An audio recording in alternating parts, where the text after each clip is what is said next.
हमने IIT Delhi, IIT Kanpur, टेरी, DPCC इन सब ने मिलके real time source apportionment, real time मतलब अभी इस वक्त दिल्ली की हवा में किस वजह से कितना पोल्यूशन है, इस वक्त व्हीकल्स की वजह से कितना पोल्यूशन है, कूड़ा जलाने की वजह से कितना पोल्यूशन है, डस्ट की वजह से कितना पोल्यूशन है, कोयला जलाने की फ्लाई ऐश की वजह से कितना पोल्यूशन है, इस वक्त रियल टाइम बेसिस पे कितना पोल्यूशन है दिल्ली की हवा के अंदर, किस वजह से। ये इन मशीनों के द्वारा हमने जो भी बेस्ट अवेलेबल मशीन थी दुनिया में, उन सब मशीन को प्रोक्योर करके और वो रियल टाइम सोर्स अपोर्शनमेंट हमने करना चालू किया। एक तरफ तो ये अभी क्या सिचुएशन है वो बताएगा और दूसरी तरफ ये फोरकास्ट भी करेगा कि अगले 3 दिन में आवरली बेसिस पे ये फोरकास्ट करेगा कि क्या उम्मीद की जा सकती है।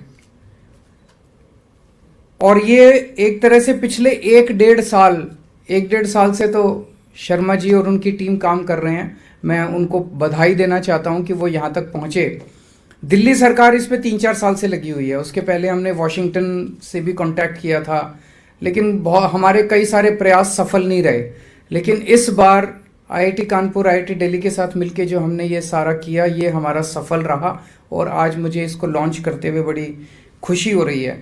तो जैसे मैंने बताया, ये हमें बताएगा कि व्हीकल्स की वजह से कितना है, डस्ट की वजह से कितना है, बायोमास बर्निंग की वजह से आवरली बेसिस पे ये हमें बताएगा, जिसकी वजह से हम कदम उठा सकते हैं। पता चलता है कि मान लीजिए किसी एक वार्ड के अंदर डस्ट की वजह से ज़्यादा है, तो पता करेंगे कि वहाँ डस्ट किस वजह से उड़ रही है, उस डस्ट को कंट्रोल करने की कोशिश की जाएगी। पता चलता है कि किसी वार्ड के अंदर इंडस्ट्रियल एमिशंस ज़्यादा हैं, तो वहाँ पे इंडस्ट्री को ठीक करने की कोशिश की जाएगी। तो हम specific area wise micro level पे जाके करेक्टिव स्टेप्स ले सकते हैं। आज का सुबह का हमने निकाला था, ये सुबह का मेरे पास आया था, मैं आपको थोड़ा सा बताना चाहूँगा। जैसे आज सुबह 8 बजे दिल्ली के बाहर के सोर्सेज का 35% पोल्यूशन था, बायोमास बर्निंग का 26% था और व्हीकल्स का लगभग 35% था। मोटा मोटा ये था। 9 बजे बाहर वाला 35% से घट के 29% हो गया। बायोमास बर्निंग उतना ही रहा और व्हीकल्स जो है वो 35% से घट के 26% हो गया और अदर सोर्सेज 11%। 10 बजे बाहर वाला उतना ही रहा, बायोमास बर्निंग जो है वो 0 हो गया।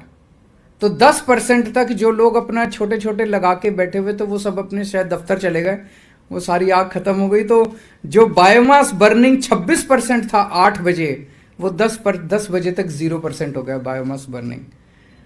व्हीकल्स का उतना ही रहा जितना सुबह था।